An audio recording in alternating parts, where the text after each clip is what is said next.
예수 그리스도, 그에겐 생명이 있습니다. 믿으십니까? 그 생명력으로 우리는 황무지를 차지할 수 있습니다.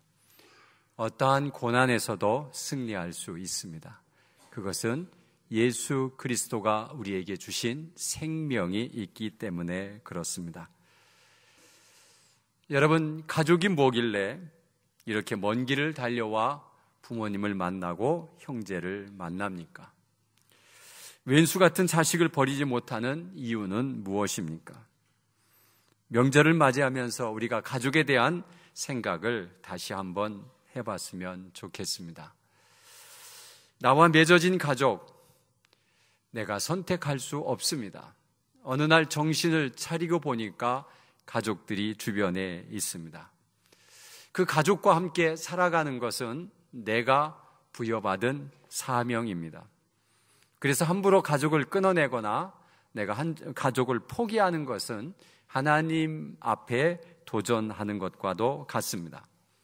하나님이 맺어준 그 가족과 함께 어떻게 행복하게 살아가느냐, 그것은 우리가 우리의 삶 속에서 하나님이 주시는 능력으로, 생명력으로 얼마든지 멋지게 살아갈 수 있는 능력을 우리에게 주신 것입니다.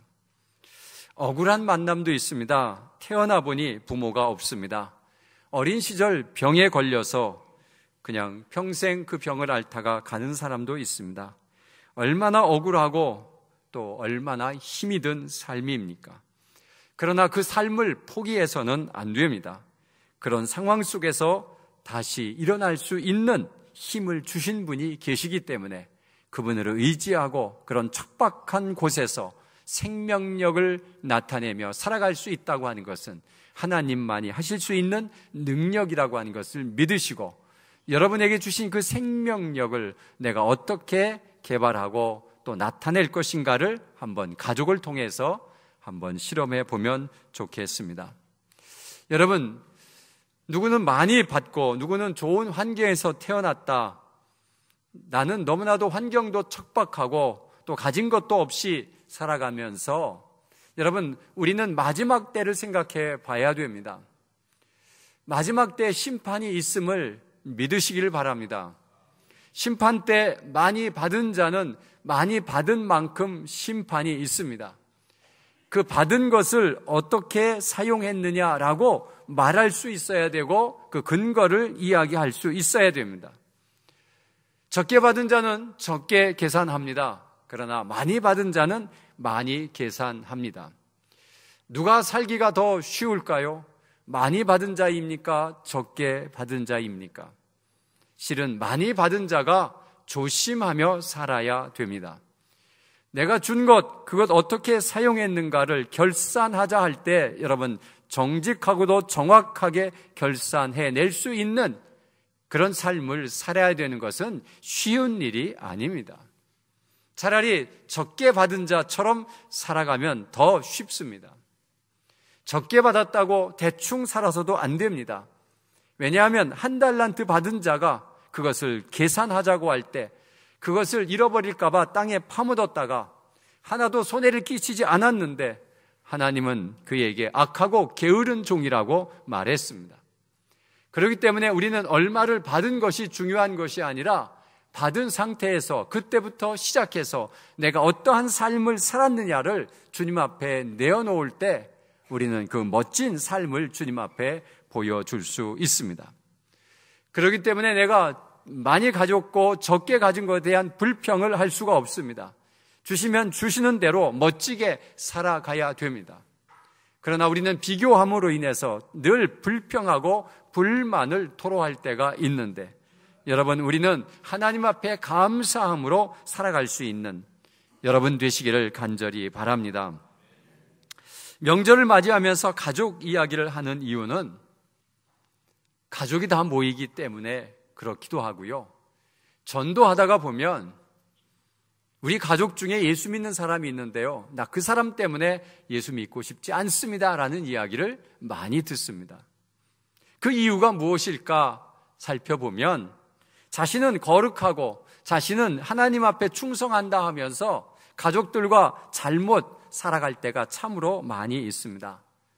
그래서 가족들과 갈등 속에서 살아가느니 아예 만나지 말자. 그래서 관계를 끊는 사람도 있고, 또 그런 여러 가지 관계를 잘 풀어가지 못하고 늘 갈등 속에서 살아가는 사람들이 많이 있습니다.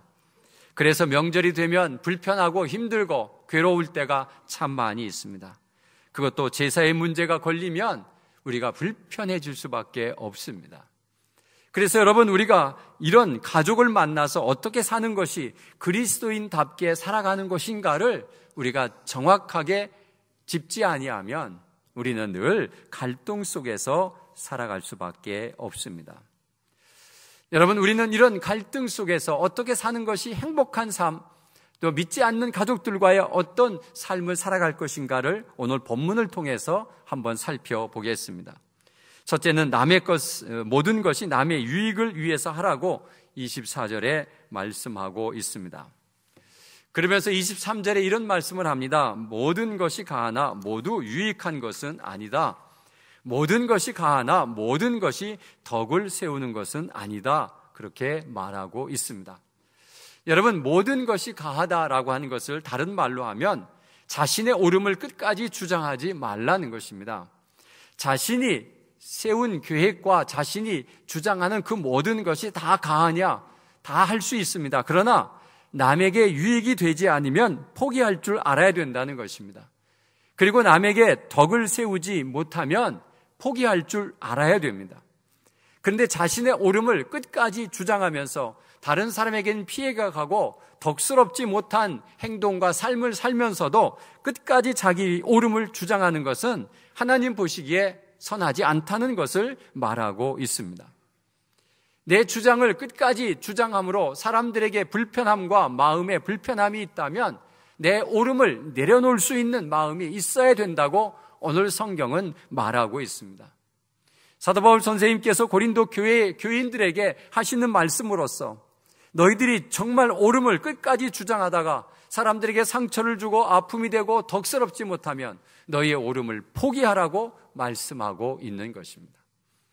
그런데 우리는 그것을 끝까지 주장함으로 인해서 수많은 사람들과 헤어지고 불편한 관계를 만들어 버리면은 그것이 하나님 보시기에 합당한 것이 아니라고 말하고 있습니다. 또 한 가지는 여러분, 묻지 말고 먹으라고 26절, 27절에 그런 이야기를 합니다.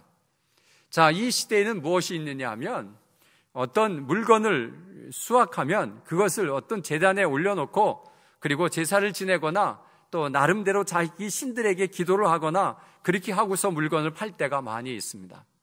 그래서 많은 사람들이, 그리스도인들이 그 물건을 묻습니다. 이거 제사 드린 물건입니까?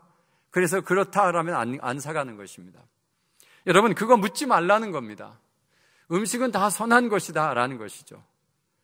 여러분, 이것에 대해서 좀 자유함을 좋겠는데 이런 것을 자꾸 가서 묻고 안 사고 따지니까 예수 믿는 사람들에 대해서 거부감을 일으키고 저 사람들 왜 저래? 라고 하면서 큰 무리를 일으키는 것을 볼 수가 있습니다. 그리고 그것을 먹고 안 먹고에 대해서도 말합니다. 또 어떤 사람이 말합니다. 이것은 제사를 드린 물건입니다 라고 말하면 그 말 때문에 먹지 말라는 것입니다. 그 이유를 우리가 분명히 해야 됩니다. 왜냐하면 그 사람은 시험하려고 하는 겁니다.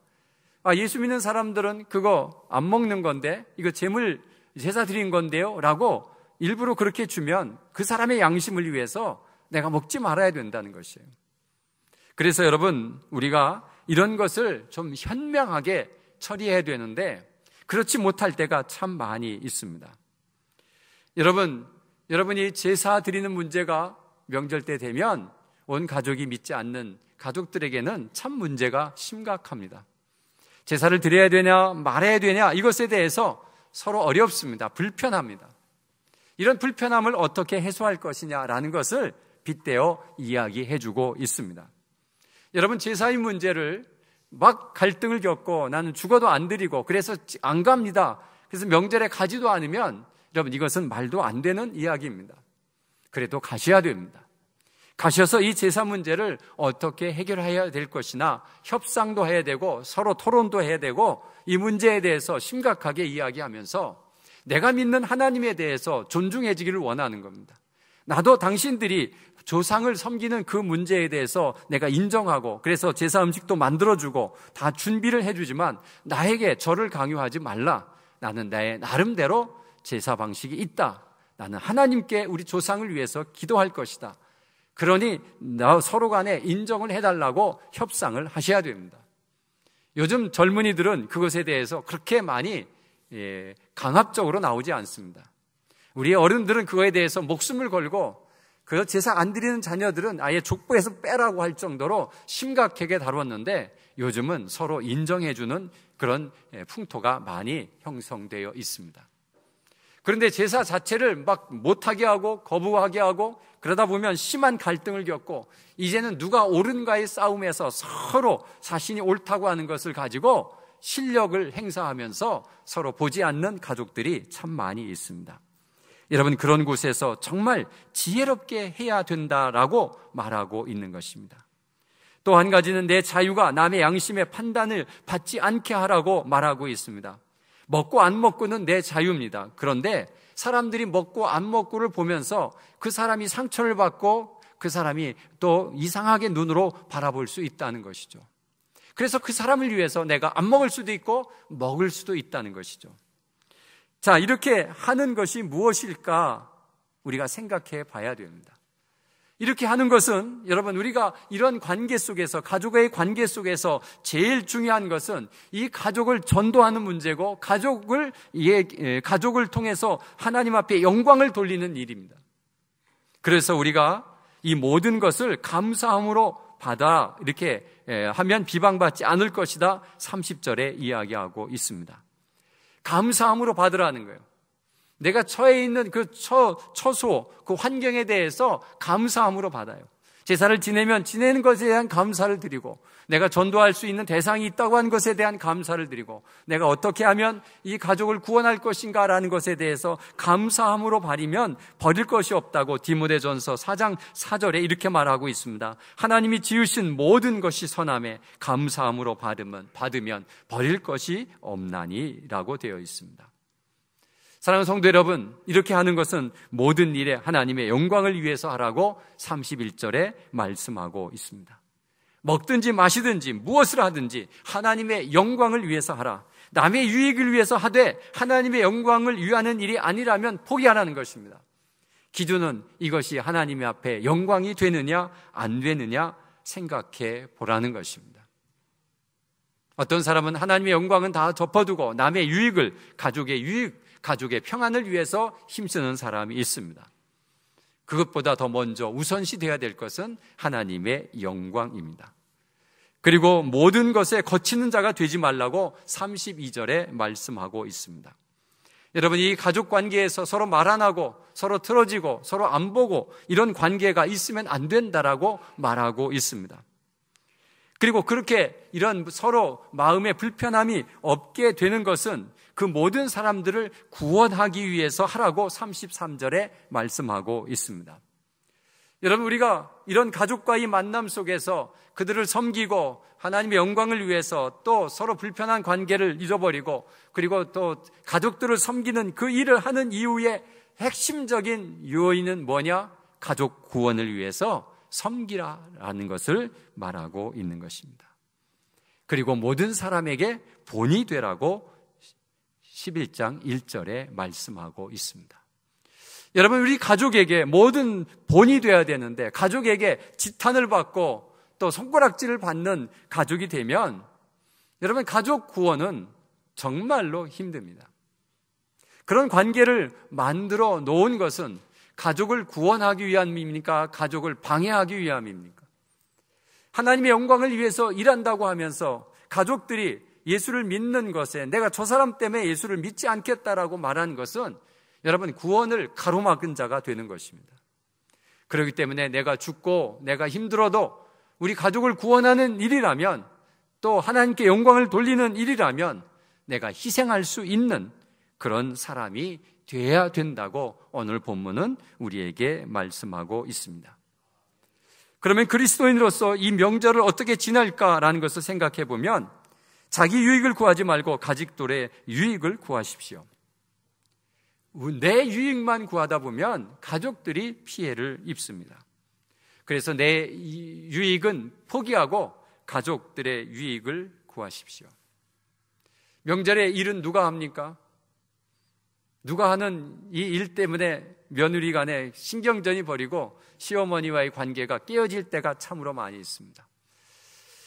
왜 나 혼자만 해야 돼? 이런 불평을 하면서 불만을 토로하면 가족의 문제가 심각해집니다.